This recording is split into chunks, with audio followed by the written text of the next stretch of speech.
This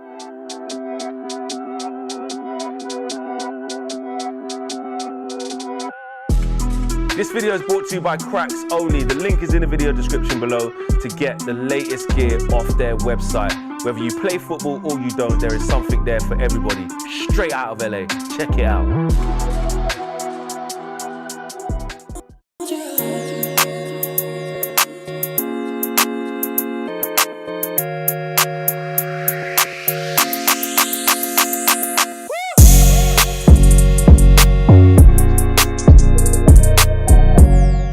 Good morning. What's going on, people? Welcome to United View. Welcome to the Morning View. Happy Friday. It's the end of the week, man. If you've had a long week at work or just a long week in general, it's near the end of it, man. So you're getting into the weekend, getting into where there's going to be football for Manchester United anyway, Premier League football. And yes, all of the above. So smash the like on the video, subscribe to the channel if you are new. As you've just seen straight off the bat, the video is brought to you by Cracks Only. The link is in the video description below to check out all of their clothing, doing big things out there in Los Angeles. Alfredo and the guys, they've got MLS players wearing their gear. They've got soccer players from college wearing their gear as well. And of course, if you don't play football, there's something for everybody, from hoodies to t-shirts to short sets to training. Oh, I love a hoodie. Vest. You do love a hoodie. I love a hoodie. You do love a hoodie. I exactly. do, yeah, indeed. So there is absolutely everything there for you. And if you do play, like I say, you've got your undergarments, you've got your grip socks, you've got your boot bags, you've got your wash bags, you've got your I've also got little accessories of like sweatbands and you name it, it is there. And if you're on this side of the Atlantic or a different side of the Atlantic, that's still very cold sometimes. They've got big puffer jackets and scarves and beanie hats and woolly hats. And like I said, there is something for everybody on there. Click the link in the video description below and get involved. And shout out to the people that have been messaging me saying how much they've enjoyed their Cracks Only stuff as well. Smash a like on the video. We know we get it 250. That's just what we start with. We've me and Owen were saying before we went live today, actually, we've been very, very pleased with you guys. Almost like it's like a school card report, like where the teacher's saying, you know what? They've been very good. The community's been communitying the last sort of couple of weeks. I'd definitely say that. The interaction's been sky high. The comments have been right up there. Forget super chats and stuff like that. That's if you want to. I'm just saying, in general, you guys have been big opinions, going at each other in the chat, you know, challenging us, the presenters, and challenging other people's opinion. It's been absolutely sort of beautiful to see the community just be that community with a lot of people that are regulars as well. I can see them all in the chat now. Simon McGill, CHMMA, produced by Palmerius. I've seen Tabislow all week. Lil Yo-Yo's always here. Real Killers, big up to you. Kristen's always here. Josh Media is in there as well. What's he doing there? What's he doing there, the disgrace and cheat? Who made him a mod? Nessie is in there. Steffi Jenks. Look, Ash Odu's there. Exactly. This early. What's he doing up? Hassan Tariq is there. Big up UV crew, he says. Jord. So all the members are in there. Javid. And look, and that's what's insane. It's almost like when there is that sort of call to action to say, let us know you are here. Get your comments in. Get your likes in. Everybody just rises. Do you know what I mean? Tabarez is there. He's been here all week. Ryan H. So Vicky Witterbird, said she was doing some work, but she was there in the background. She's there. And I dare say she's here again. Jonathan is inside as well. Lil Yo-Yo. So, yes, big up to everybody, all the regulars. And throughout all of this, there's some new names that I'm seeing as well. So big up to you if you've just found the channel or you usually watch in silence and don't put a comment. I can see you. Big up to you. This is your show. What have we got this morning? We've got a lot. We wanted to do like a sort of more of opinion piece, really. Just INEOS mean business, the big plan that INEOS have, like they're being ruthless, they're getting stuff done. The Ashworth talks latest because I know we went with a standoff yesterday, but there's also some more about that, about coming out about how we're going to get him out of Newcastle, how long it's going to take. United want Wilcox as well. Worked for him from Southampton, the guy from Southampton. We'll talk about him. And it's Friday, and our attentions are turning towards Luton in a couple of days as well. So yeah, maybe slight pre-match build-up to try and build on this momentum as well. Yeah, indeed. I mean, Do INEOS, okay, here's Flex, here's a conversation. Because actually, when you think about it, I know every week is such a busy week in the world of Manchester United, but particularly the last few days, you have started to see, shall we say, the pieces come together of the wider puzzle. Marcus Rashford was on the timeline the other day, wasn't he, saying, "Can you guess my puzzle?" Marcel went crazy about it because he's a big fan of puzzles. I tell you what, have you heard the latest sound I've got, Flex? I don't know if you heard this yesterday. No. Okay, right. We've got some breaking news. Breaking news.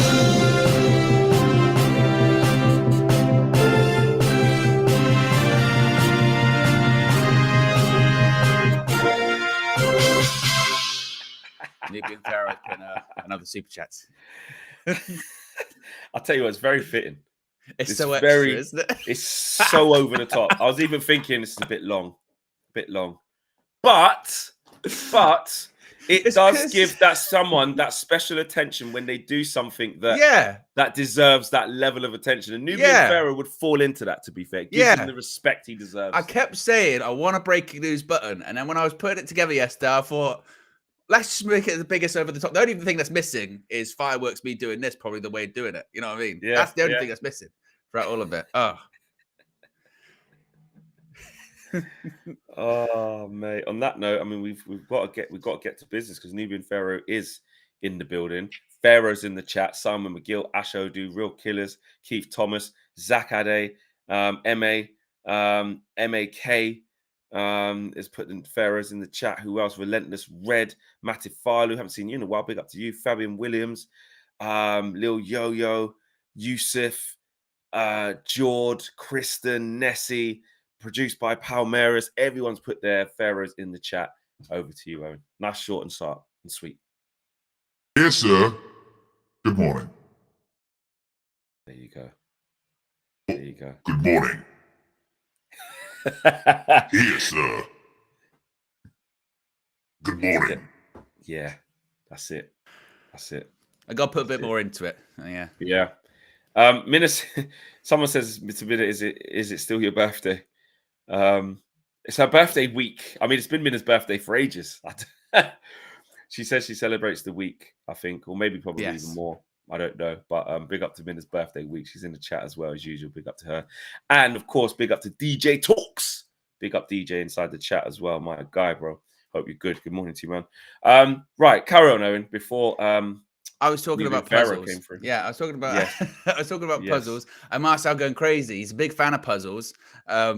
But our Manchester United putting the puzzle pieces together. INEOS putting the puzzle pieces together, Flex, because just in the last couple of days, well, actually, let's scale it back a bit further. In the last, month, you've got Omar Barada, done. Dan Ashworth, I don't know what percentage you want to give to that one at the moment, but he's told Newcastle he wants to leave. It's just a case of when is he going to leave? How is he going to leave? Is it going to be immediate? Is it going to be in the summer? Is it going to be 2025? Those details, they're being sorted out. Then yesterday, you get Jason Wilcox. He's the director of football at Southampton, but previously he's probably best known for, well, I recall him being a footballer in the mid...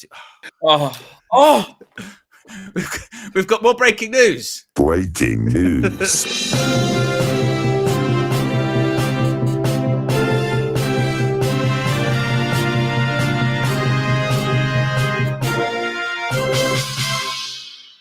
Got another super chat from Nubian Pharaoh. Over to you, Owen.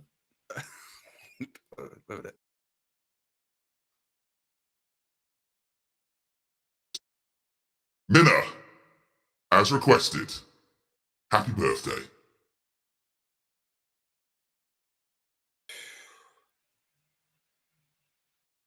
And you know what? I believe Minna was the driving force because he says Minna as requested. I've gone back through the chat. And Minna said, off her own back, she said, Nubian should send a 199 super chat for my birthday. Seriously, with laughing emojis and a Pharaoh. And she cleared it up. She says, no, not me, like the channel. And he's done it. He's done it.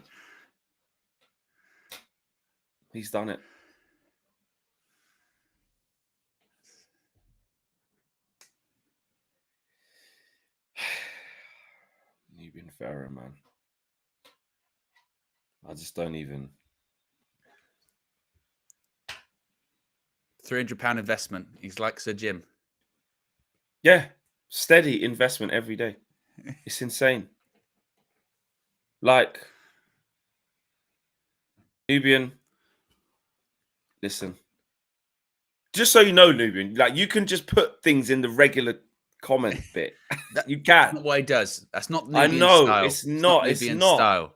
But I just don't want Nubian to think that the only time we're going to like interact with the King Pharaoh is in this capacity. Like, if he puts something in the regular chat. Nubian means big business. Going to meetings in the city, you know, don't want to bring up Nigeria. I'm lost words, Flex. I've lost words. Yeah. My voice is gone. Don't want to bring up Nigeria again. You know, we've gone past that. Just here. Every morning. Every morning as well. Big up Nubian. Every morning. So consistent. The Pharaohs are in the chat. What I would say, guys, is we're at 150 likes. If you can't drop a like for what Nubian Pharaoh is doing for us, all of us, I don't know what will. Please smash a like for Nubian. Can we get some likes in the chat for Nubian Pharaoh, please? Please. We need to get to 250 ASAP. We're at 830 people watching live and counting, on our way to 1,000 very steadily. Let's get to 250 likes.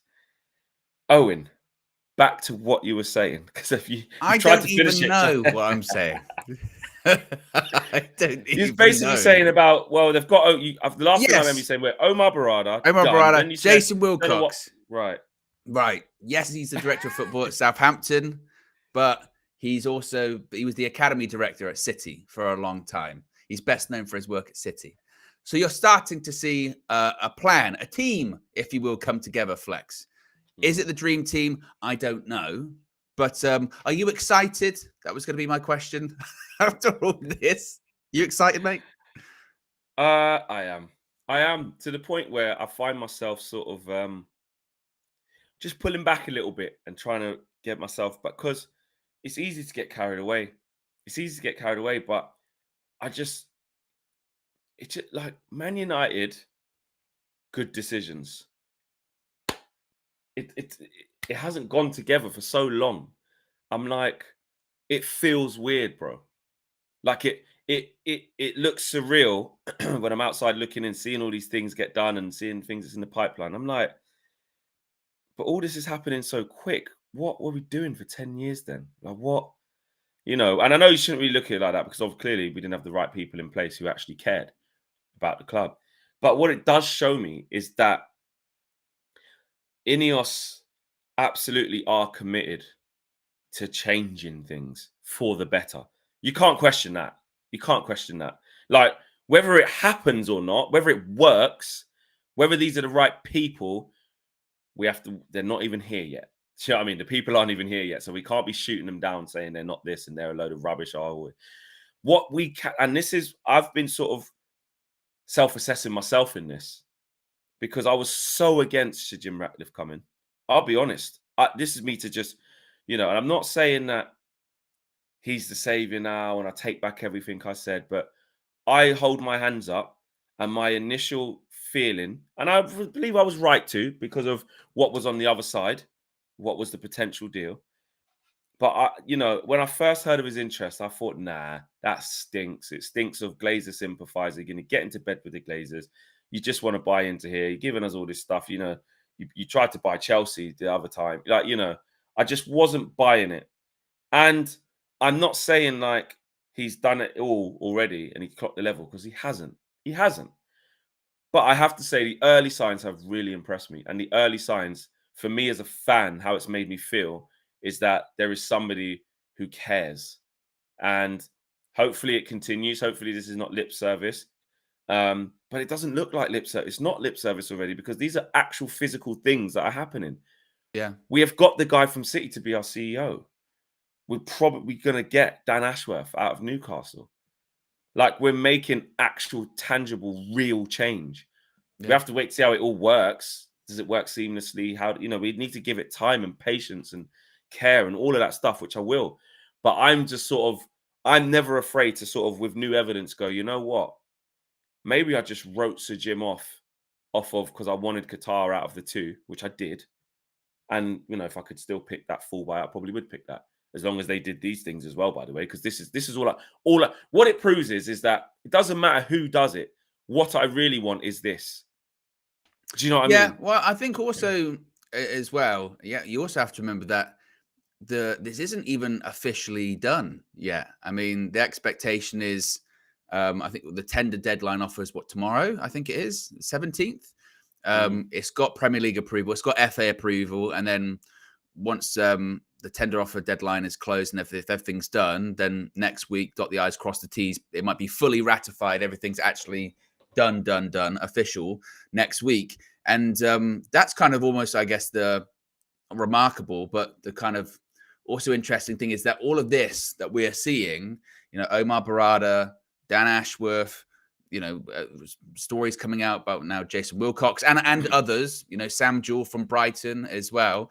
This is all happening before things have been technically made official. That's how quickly they are looking to move. And I think, and the reason I say it's next week, because at least the reports do suggest that this kind of transparency that we're not used to is going to get even more transparent once everything's done. By all accounts, he is going to have a press conference, Jim Ratcliffe, to speak on things that he can't technically still legally speak about because the deal's not been officially completed.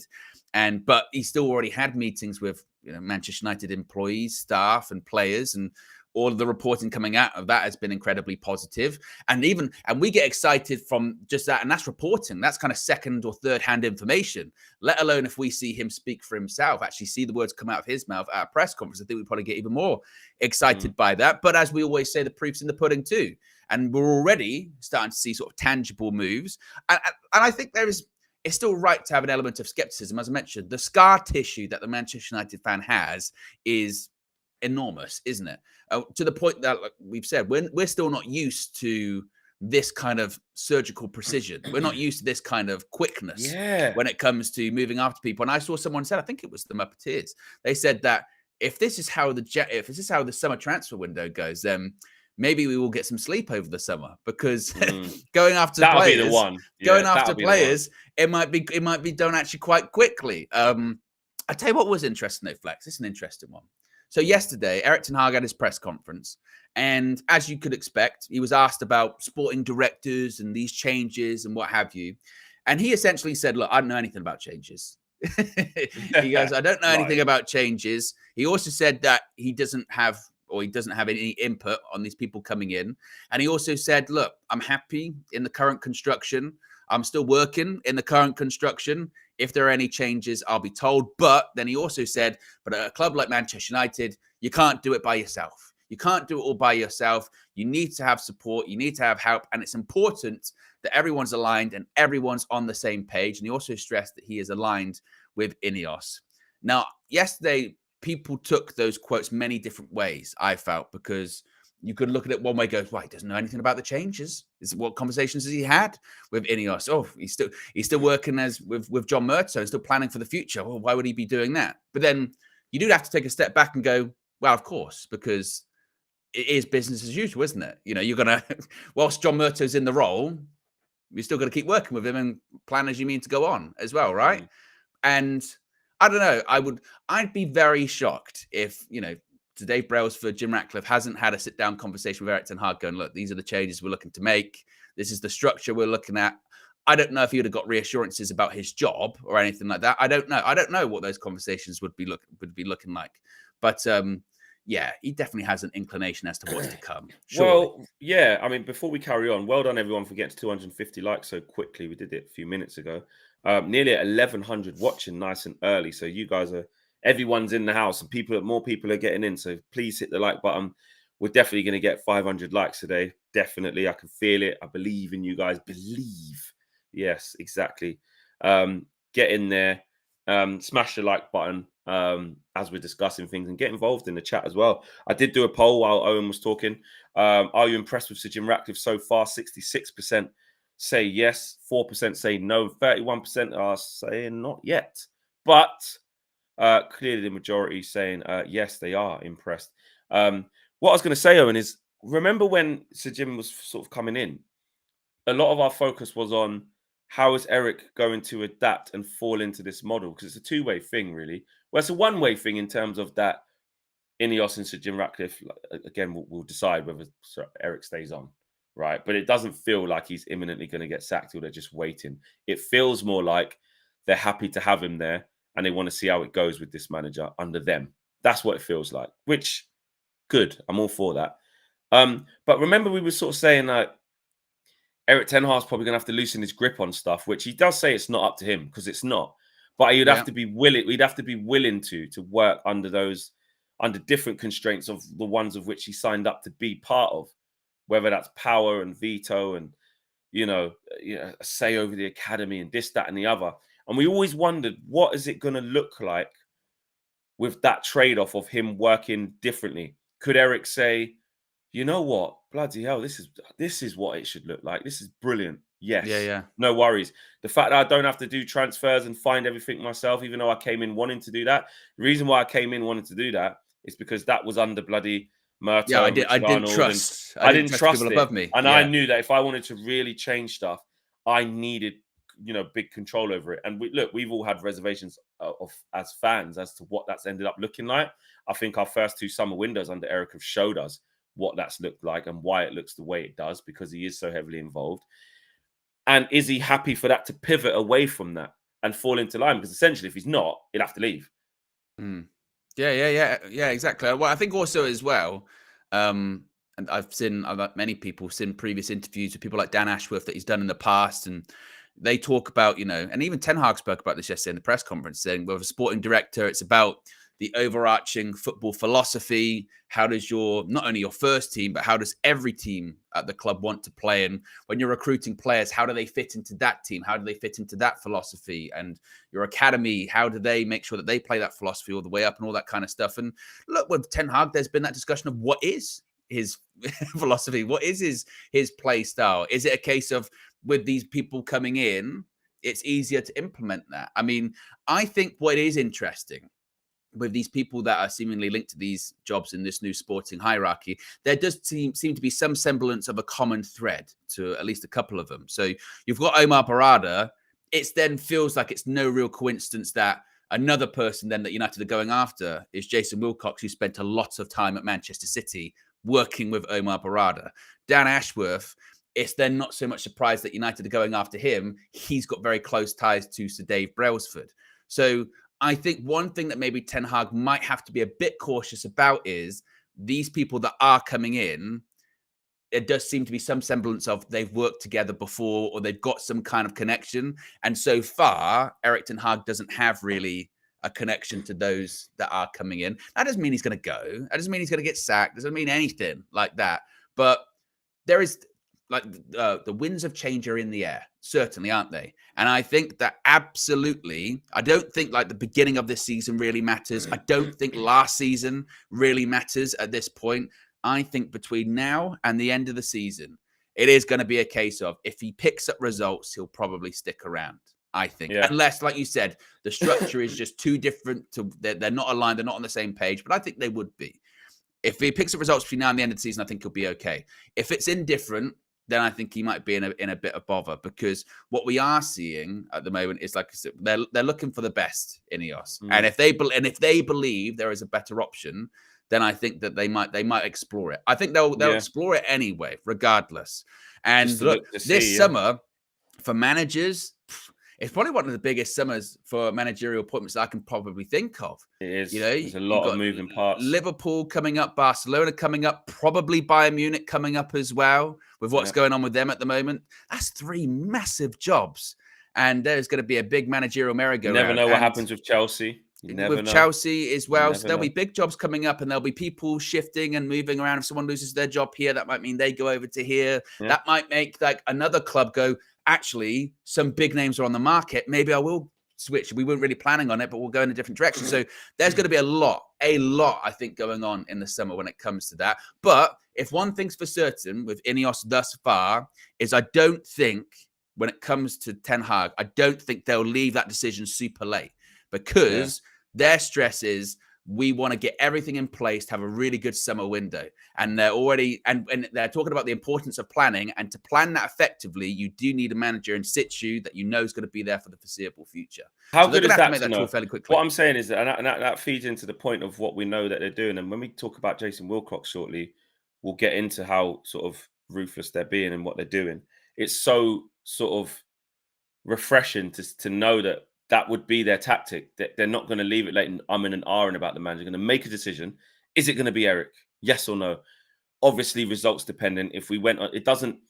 I'm not forget jinxing. Let's just get out of that right now and just talk football. Yeah, it doesn't look like Man United are going to implode anytime soon. It doesn't. I think we're showing enough already to sort of just tick along. Even if we don't get top 4, we might get top 5. Players fit. If we keep players fit, if we keep players, yeah. Obviously, if we keep players fit, it looks like we can just sort of be in and around it and mix it. Maybe we might miss out to a really consistent Spurs who've got all their players back in a better style of play than us already, and they're going to get 4th. And maybe we can just about topple Aston Villa by the time it gets to the end of the season and finish 5th. That might be enough to get us Champions League. Maybe not. But I'm starting to come away from, if we don't get Champions League, I don't think they'll get rid of him. I don't think they will.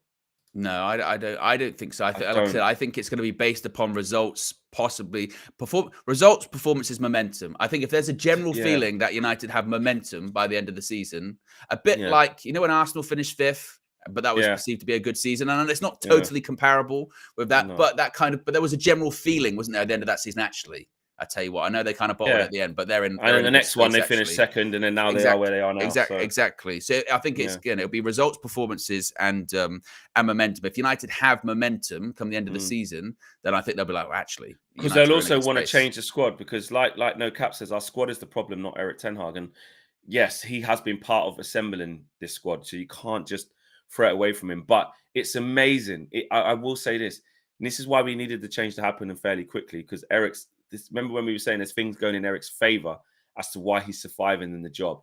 If we were quite stable and had everything in place like a top club, when he was going through some of them bad periods, he might have gone. He might have been. Yeah, he might have gone. Yeah, he might have gone. But I think the fact that INEOS have come in, and a lot of reports have said, okay, cool. This guy had a good first season as well. We do tend to forget the good first season because we're like, well, you've had that now. If you have one bad one, you're out. And it's like, you can make mistakes. You can get it wrong in one season. You can. Like, there's enough success stories of other managers who have stayed, who've got it wrong in a couple of seasons here or there, and they've recovered. So INEOS have gone. He has had a lot of shit to deal with players on and off the pitch, like unforeseen circumstances. This takeover itself, we've been part of it the whole time as INEOS. We know how unsettling it's been. Imagine what it must have been like for him in the club, etc., etc. The injuries that he's had cannot be able to pick his strongest team. Yeah, they've taken it. It feels like, and I'm not saying like this is what they must do. I'm just going off the evidence. It feels like INEOS are comfortable in saying, right, I tell you what, let's get a bit of calm with this guy. We're going to change everything around him. And as long as he can give us, like you said, momentum and a little bit of a shift and a little bit of consistency with the better players back, then we'll judge it properly. And I think, and like you said, they're going to have to make a decision quite quickly because they want to get to the summer. There's no point doing all of this and then just getting a new manager right at the end of it. Do you know what I mean? Yeah, there are steps. Probably, unless they have to.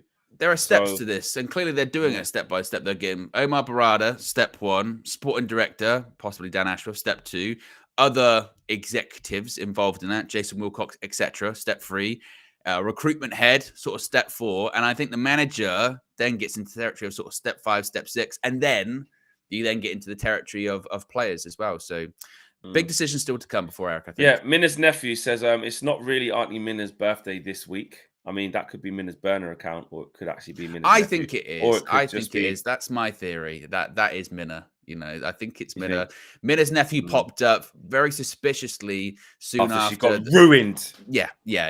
That's kind of ruined the situation. And there's rumors that since then, actually, still she's just he's crying in his car.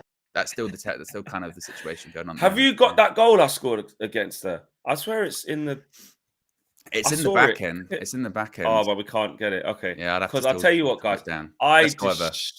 If you didn't see it, guys, on EAFC the other day, I destroyed Minna. Took all her confidence away. Destroyed her. Seriously. And I know Minna's got a good reputation on football, on EAFC. I know that obviously she's been playing KG, had some epic games and stuff. She started off on the front foot. I made some tactical changes, didn't look back. It was over. It really, really was over. So yes, big up to Minna. She got absolutely rinsed. Rematch coming soon. Matty Farley says, I'm cautious of summer. Thank you for the super chat. I'm cautious of summer. Our negotiations has been. I'm cautious of the summer. Our negotiations have been bad in transfers with clubs. I think it will be a hard summer for the new structure dealing with clubs trying to mug us off. Basically, might take a window or two. I'm going to get to PS's super. Actually, let's do PS super chat because actually that one at Matt Farley says really, I really agree with that. PS says I was pro Qatar, but I based it on what I read on dodgy news stories. So Jim Ratcliffe wanted to buy the Glazers out, but changed the offer when the two Glazers wanted to stay, and that pissed us off more. Hence, we called him Glazer 2.0. I think that's a fair assessment. I do think it's a fair assessment because we did do that, didn't we? We were like, now he's changed his kid, and now he bloody wants to stay. He's letting them stay here, but actually. He did put in a bid of like 60 or something percent, didn't he? They were like, well, yeah, he wanted to buy out all of their shares specifically. And as many people do point out throughout this whole process, I mean, yes, they said, with a full sale being an option, but was it ever really an option? Did they ever really want to go? Did they ever actually have any plans on leaving? Or was it a cash grab? Was it looking for something to line their pockets? And was it looking for someone to come in and really do the heavy lifting that they can't do and they don't want to do, which is kind of the situation that we're in now? I think for me personally, like I said, I was leaning more to the Qatar one, not necessarily because of the money and not because of all that kind of stuff and the immense wealth. It was more because that was the option that removed the Glazers from the club. But you then also have to live in reality in the sense of, as many reports point out, I know that Sheikh Jassim and his team have said that's lies in the SEC filings, but the offers weren't necessarily what they were reported to be. And did the Glazers ever really genuinely want to sell? And my belief is no. They didn't really, and we find ourselves in the situation that we're in right now. There's that, I don't know if you've seen it, that artwork that's near, I think it's near Old Trafford. It's in Manchester on the side of a house. And it's like, there's the green and yellow flag, green and gold flag. And it's got like 25% of it is colored in red and black, and it says like 25% is a start, I guess, sort of situation. I haven't seen that. No, I haven't seen. Yeah, it's quite good. It's quite good. Yeah, I do agree with that. What PS said. There's two really good super chats there from Matt Philo and PS. I think you're probably right. I think we do forget, as fans, and I'm putting ourselves into this, and I tried to reflect to think like, would I have done things differently? I mean, look, we was entitled to feel how we felt, but maybe we didn't really understand it properly at the time because there was this other bid there that was going to sort of clear all the debt and give us what we wanted very quickly. And I'm not saying that wouldn't have happened, but the early signs of Sir Jim Ratcliffe are suggesting that actually this wasn't that bad. It wasn't. And we would definitely have taken this with a view to get at the beginning of the process. At the beginning of the process, yeah. You know what I mean? So no, I got to give props where it's due. 1,400 people watching live now. Over 400 likes. We're well on our way to 500. Get liking the video. Smash a like. INEOS mean business. We're talking about today, but United View means business. The community means business because I tell you what, amount of people watching live and the likes that have been flying up, the super chats that have been coming in, the comments that have been coming in, people getting involved in the poll as well. You guys all mean business as well. This is a brilliant show, guys. Keep it up. Matt Falu, this is what I wanted to go back to because I actually like this. As I'm cautious of the summer, our negotiations have been bad in transfer windows with clubs previously. I think it will be a hard summer for the new structure, dealing with clubs still trying to mug us off. Might take a window or two. Owen, where do you stand? Well, actually, I'll say where I stand on it first and pass it over to you. Yeah. I think that's a good point. I think it's a good point. There's one side of this where you can say, well, if these guys are as good as they say they are, the difference, the change from how crap we have been at transfers to executing them properly should be quite a quick turnaround. We should see sort of instant stuff happening. And we kind of are in terms of, like I've drawn to quite a few times, what we're doing with the contracts so far, show me we're leaning to unpick mess. We're putting ourselves in a position where we can unpick mess. Slowly but surely. There's certain things we're not in control of. The Martial thing, we're not in control of it. It's been done. The deal's already been given to him ages ago. We just have to let it fizzle out. Just make sure you don't give him a new one. The Varane situation, it's been done. He's on that money. The only thing, the way to protect yourself is don't offer him the same at a bigger thing. Lindelof and Wan-Bissaka, plan a bit ahead so that if you get to you've got some options in the summer so you can sell them. Give them the extensions. Like, we're making those little things, Alvaro Fernandez, when he's gone out on loan, options, first buyback, all of that stuff. Hannibal, same thing. Donny, get him out the door. Sancho, get that sort of, like, we're starting to slowly, things like Maguire and McTominay, who have actually been very good this season. We're just not really in control of that. And actually, we've probably got new conversations to have about those players as squad players, really, if we're being honest, with how much work we've got to do. If one/both of them stay, but we get new players in and around that because other things are shifted around. Transfer fee for Jadon Sancho, maybe a Casemiro, maybe Varane off the books. It sounds horrible because I want him to stay, but there's situations that can happen. So back into what the super chat's saying, I do think in negotiations there could be some sticking points where people still try and take us for a ride, and to undo that stereotype, we would have to walk away from deals and maybe not get some of the players we want to show the market that no, we don't run like that no more. Yeah, I think, like you said, there's going to be a couple of different things, isn't there? There's going to be one thing is, like you say, unpicking that stuff from the past, and I think that's going to be the most challenging thing to do, like getting rid of those players that are still on big contracts. For instance, let's pick an Anthony. That is going to be a challenge if you're going to try and get rid of him this summer, purely because what's he on, 200K a week, something like that? Very challenging. Very, very challenging.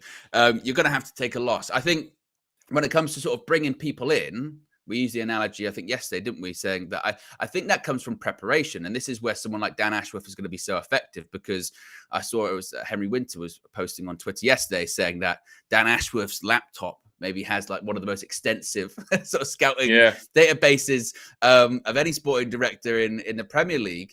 And really, when you're in sort of negotiations, I think that's when the preparation is the key. I mentioned United in the past, we get so fixated on just one player. Like the one player, we're going for a striker, we're going for this name. This is the striker we're going for. Do you have any alternatives? No. All our eggs are in that basket. Well, when that happens, and then you're going in to negotiate, and the club knows that Manchester United are shit at negotiating, what do? Overcharge, because they know eventually we'll pay it, because we always do. And then once we do pay it, what do we do then? We say, how much do you want at your current club? I'm on 20K. We'll give you 200. Why? Why not? Let's give you 200. And then when it doesn't work out in a year or a couple of years' time, or even like 3 or 4 years' time, but it's just coming to an end naturally, we can't get rid of them because they go, who's going to pick up that contract? And in the interim, in those transfer windows where they are under contract, we can't get other players because their contracts are too high, and we're still then paying off the excessive transfer fee that we agreed to several years ago. And I think the way to overcome that is go into those meetings, go into those negotiations and say, right, we're interested in this player, your striker. And they go, we want to charge you this. And we go, no, we're willing to pay this. And they go, no, we're only willing to sell him for this amount. We go, okay, we've got 5 or 6 other people lined up ready to go that we know we can get for this price. Now, either you accept what we're offering, or we come to some kind of conclusion, we come to some kind of agreement, or we'll just go find someone else because we can, and because we're Manchester United, because we've got that kind of clout. We're not going to be a club like Manchester United being bullied in negotiations is frankly embarrassing, really, isn't it? Because the player will always want the move to go play for Manchester United. Why not?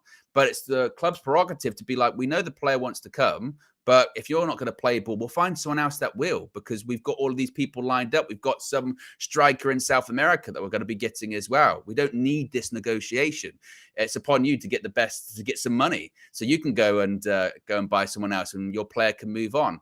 And you do look at like a Manchester City.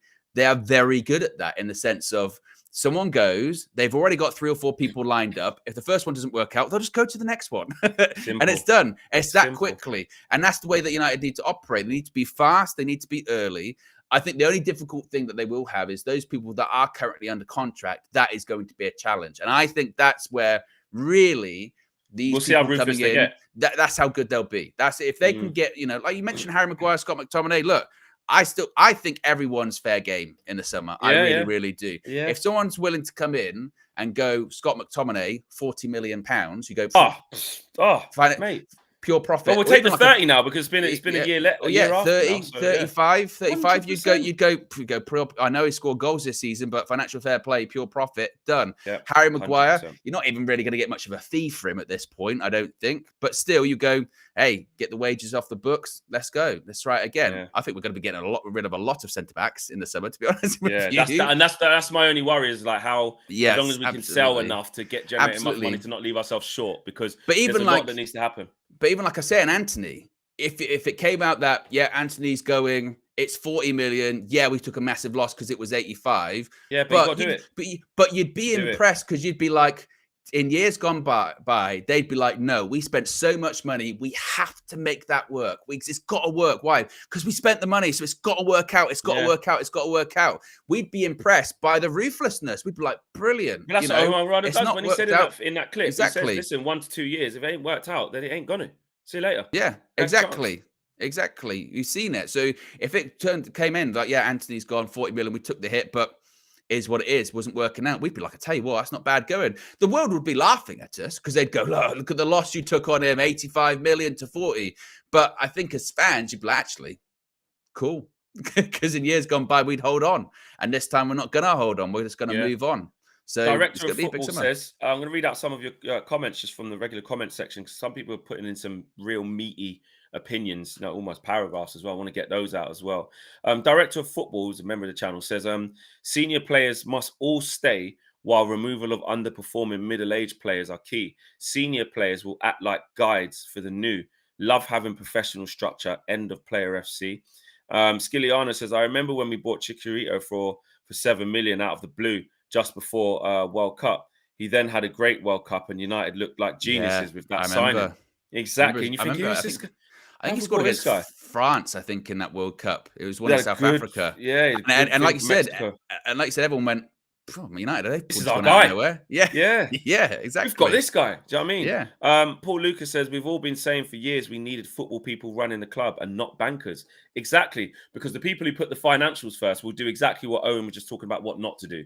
Well, there's been this outlay. So, no, that doesn't matter. Like, we can't just go back to the Glazers and be like, oh, yeah, see that 80 million we spent on that guy? It hasn't really worked out. Can we look to fit? No. Spend 80 million, mate. You better make it work. And that's exactly what it is. Whereas at the other clubs, it just doesn't happen.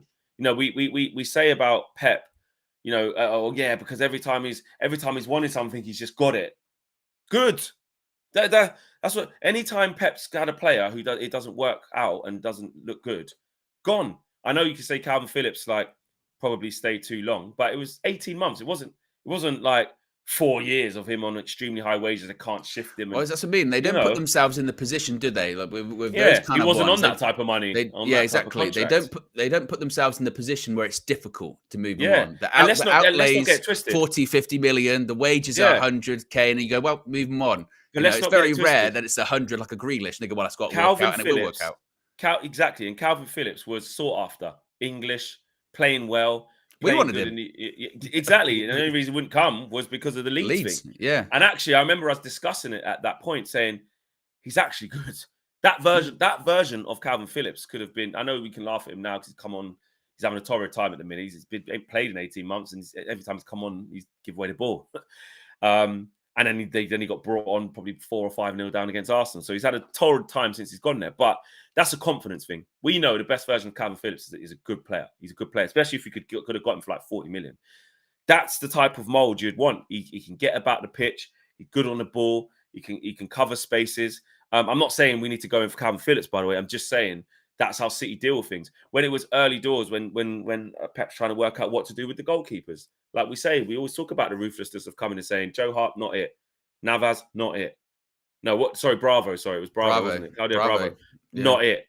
Give me Edison. Fine. Right. This is the guy. He did it with fullbacks like Sanya and like all them kind of man. Get them in. No, not it. Gail Clichy. Yeah. Like, not it.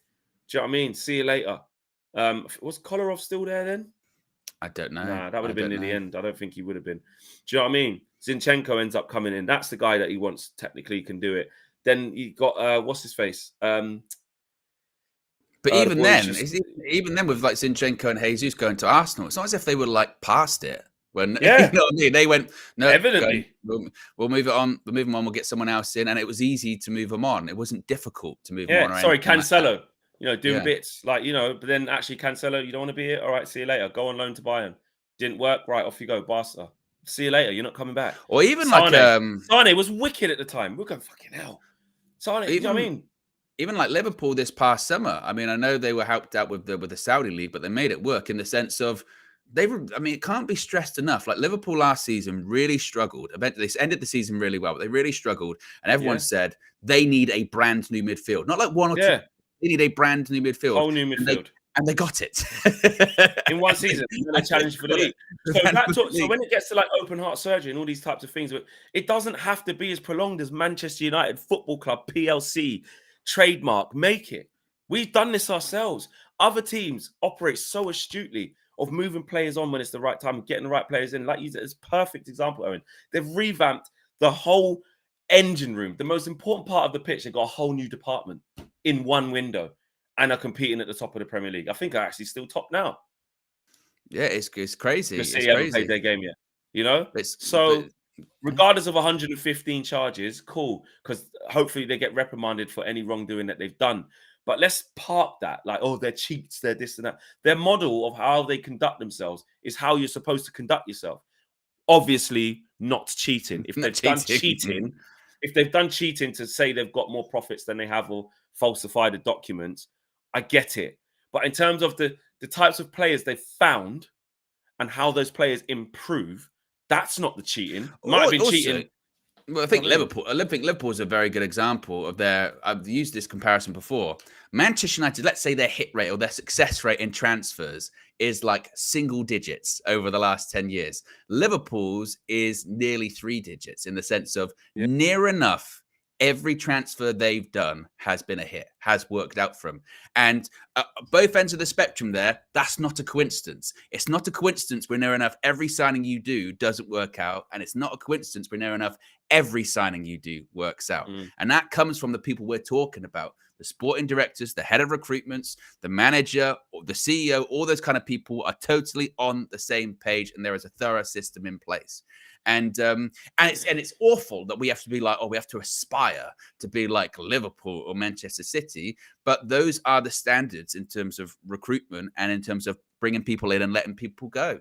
And Man United is so far behind that. So far. Lil Yo-Yo says 500 likes. Let's push for 600. Yes, we have got 500 likes in the bag. You guys are amazing. What a show. Big show. Big opinions. Big sort of interactions. Everyone getting involved. Just reading out some of the comments here. Jag says disagree, Flex, in capitals.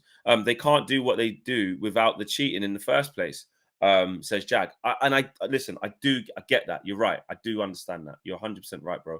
If they've cheated, which obviously us as United fans, we're like, they definitely have. They have. Like send them down. Like, cool. Hopefully that does happen to them. I don't wish City any positivity if they've cheated. I don't wish them positivity any in Man City.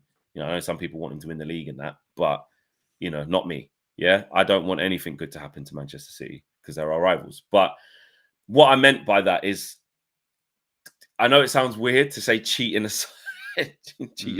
But that's why I say maybe Liverpool. Do you know what I mean? Example. Maybe let's just go on Liverpool. And you know what? They're our greatest rivals. I know. So that just proves, they're actually our biggest rivals, and they've proved that with a smaller budget than us, not being as big a club as us, not spending the type of money that we spend, that's what you can do. Let's agree to take City out of it because it is a bit contentious with the 115 charges. So I accept that. But it's true. It is absolutely true. Tabara says, will renovating OT affect our transfer plans? Depends on the money they secure and the funding they secure to do it. Yeah. Exactly. It all depends. Because what they can't do is have a trade-off at the level of Man United. But I mean, look, you look at Tottenham and Arsenal, they had to tighten their belt when they had new For stadium. Arsenal, it destroyed them for years. They had to sell loads of players. You got Arsene Wenger, he said that's why he goes, "Our finishing fourth is some of my greatest accomplishments," and people go, "Oh yeah," but then he goes, "Because we had nothing," and we were told if I finished outside of the top four, the club will go broke, all for the sake of having that bigger stadium, that nicer stadium, which I guess has worked out from now. But certainly big risk. And I think for us, I mean, no disrespect to Arsenal, but disrespect meant all the same. We're a much bigger club than Arsenal. The fact that we've even been able to outspend all these teams in our worst years, I'm not boasting that how we've spent the money, but the fact that the money's been available, considering how bad we've been, shows you that we can generate revenue. Man United have no problem generating revenue. It was like what you said on What the Devil. Dylan said it yesterday. A UEFA record. The most expensive team assembled last season, wasn't it? And that finished third Carabao Cup winners and FA Cup final. Most expensive team ever assembled. Mental. That's nuts. Tabrez. I always say Tabarez. It says Flex. It's Tabrez or Tabrez. But I'm going to say Tab, and you've put a line and said Res. Tabrez. Is that right? Or Tabrez? I think I'm going to go with Tabrez. Yeah, Tabrez. We'll go with Tabrez. Apologies for saying your name wrong all this time, bro. I've always seen you supporting the channel, so big up to you. Just before, I wanted to get to this earlier, but it's been such a jam-packed show. This Jason Wilcox situation, obviously with Ornstein saying what he said yesterday, where are we at with that? So, well, and another guy with pedigree as well, by the way. Yeah, that's basically we're at the same kind of place, which is he's aware of the interest. And I did see something from the Southampton head coach, Russell Martin, was sort of saying, first I've heard of it. I hope it's just people talking. He's trustworthy. He thought he would come to me and say, hell. But let's face it, it's a bit like the Omar Barada situation in the sense of he was at a very senior role at Manchester City, academy director, but going from academy director to a director of football at a smaller club, but still at a big club in the sense of Southampton, is a step up for him career-wise. But it's kind of like when Manchester United come a call in and say, we want you to be part of this big, revamped, waking the sleeping giant project. It's very difficult to say no. So I would think, Flex, that, again, a bit like with the Dan Ashworth stuff, when it was like, interest, there has been an approach, he wants to leave. I would think that one could be pretty quickly. It's just a case of, once again, I suppose, there's got to be this big budget aside for compensation and that, isn't there? Because they're just going around assembling all these people. But it looks like it could be the next one. And we did say on these shows, didn't we? Don't be surprised if suddenly some names that you haven't heard of or you didn't expect pop up out of nowhere. And don't be surprised if that continues, certainly. And the fact that INEOS are juggling all these balls at the same time. Omar Barada I know he's touched on it again, but Dan Ashworth's not even here yet, and we're already about to approach the guy who's going to report to Dan Ashworth. Do you know what I mean? It's all quick, and even with Wilcox, it's like just reading up on him. It's like he's City's academy director up until 2023 January. Phil Foden, Oscar Bob, Cole Palmer, Cole Palmer, which is incredible. So again, you look at those guys and how they've been managed and stuff like that. And at United, clearly, like we're seeing with Kobe, like we're seeing with Garnacho, that is what we're built on as well. We need someone who completely understands what that looks like. Best in class, please. So yes, there you go. Maybe that's why the January transfer budget was like, we got nothing for the FFP. And what we do have, we're saving because we've got to bring in some other people. We've got to get some compensation, quite a lot of compensation we've got to hand out. So we want to make sure that we're smart. And that would be the right move. Exactly. 546 likes at the end of the show. I think we can get to 600 on the way out very, very, very easily as I wrap up the show. Please smash a like on the video now to get us to 600 on the way out. It's been a brilliant show. So much opinion, so much interaction, so many of you getting involved. And this is what we do every single morning, Monday to Friday, 9 a.m. Come here and have your say.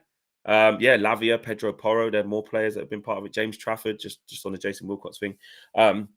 This is the place to be. United View every morning. Smash a like on the video. Get up to 600 on the way out. Big shouts out to Matifalu, Mina's nephew, Tabrez, yeah. PS, and of course, Nubian Pharaoh. Pharaoh's in the chat on the way out. Likes on the video on the way out. Big up to who I can see here. Sin Games, Ash Odu, MA, Simon McGill, SK Mazes is a member. Big up to you. Just looking through all the members. Manish Patel, big up to you. Paul Lucas, Real Killers Show. The numbers Mason. Sorry, Kristen. Just going through all. No Cap. Who else have we got? Loads of members. Loads and loads and loads. Adam Collins, big up to you. Dwayne Rogers, Lil Yo-Yo, No Cap. Everyone. Sorry if I've missed you out, but big up to all of you, man. It's been a great show. And we'll see you later on today. Yes. The Trinity show. You guys have really enjoyed it. Looking forward to the Trinity show later on, Owen.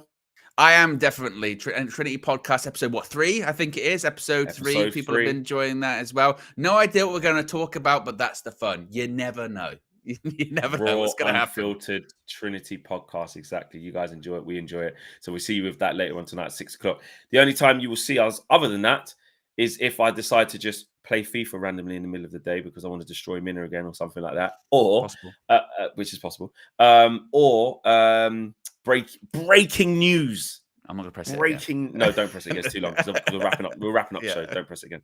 Or breaking news regarding Dan Ashworth / Jason Wilcox or any other appointment we could be making. So we are out of here. Take care. See you later on, guys. Peace.